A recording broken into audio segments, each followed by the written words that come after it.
Un t-shirt aux couleurs du drapeau suisse, une culotte courte et un gros sac à dos. Voilà Gilles Monat, plus connu sous le nom de Gilles le Suisse. Merci à vous d'être avec nous.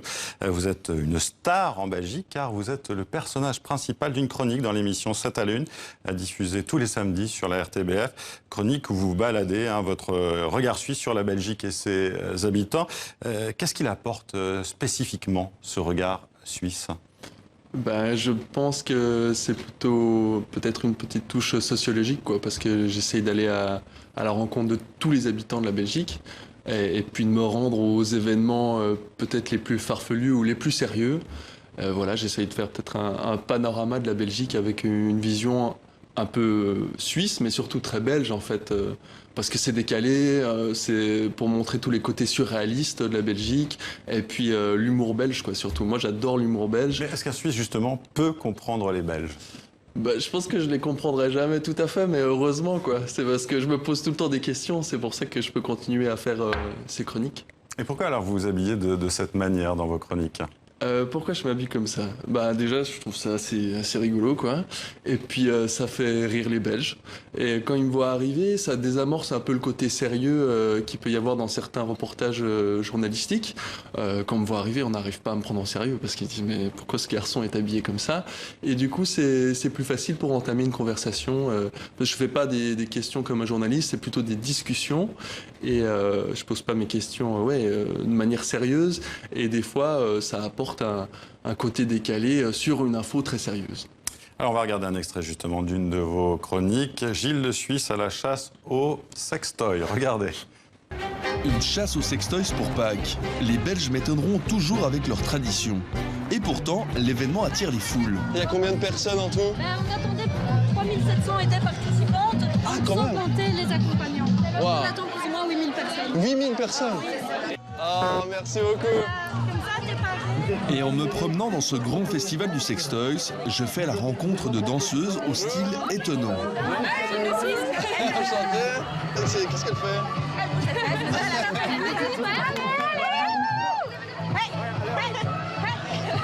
C'est quoi, c'est une sorte de danse C'est une danse d'origine africaine, jamaïcaine, Ouais. où en fait le principe est de bouger ses fesses avec D'accord. différentes techniques. Et alors ça muscle, ça renforce toutes les cuisses, un petit peu le gainage. Ok. Et alors le tout, forcément, ça retravaille sur la confiance en soi. Car il y a deux... Travailler sa confiance en soi en dansant avec ses fesses. Et pourquoi pas? Entouré de ces belles jeunes femmes, je me sens soudainement mieux dans ma peau. Alors Gilles le Suisse, comment on décide de faire une chronique sur la chasse au sextoy? C'est finalement à twerker pour se sentir mieux, dites-vous? Évidemment, moi quand j'apprends pour Pâques qu'il y a une chasse aux sextoys qui est organisée, au lieu d'une chasse aux œufs, moi je fonce, quoi. C'est le genre de sujet que j'adore.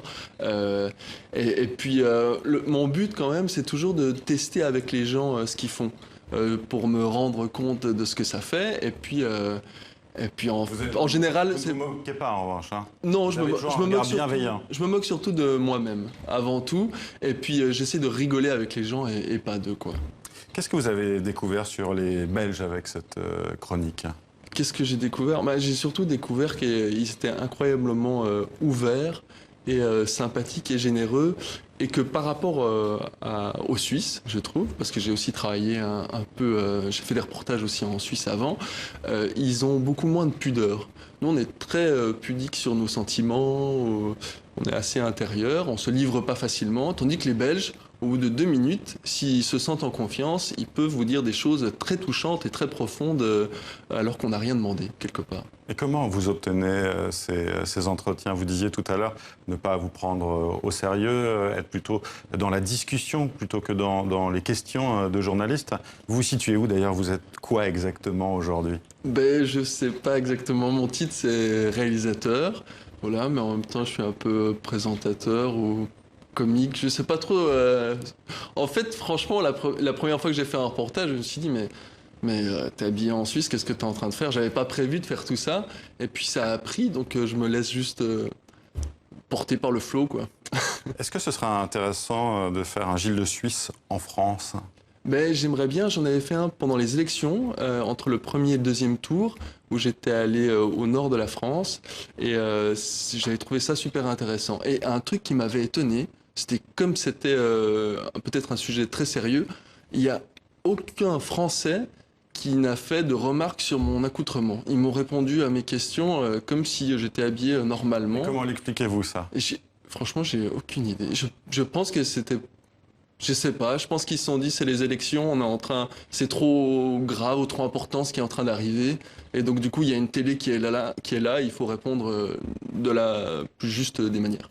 Est-ce que vous pensez peut-être aller dans un autre pays francophone?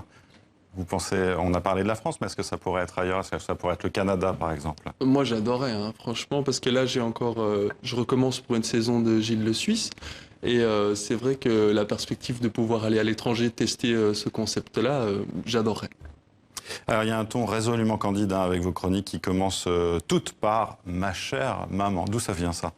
Ben, en fait, après le premier reportage, on s'est retrouvés en montage.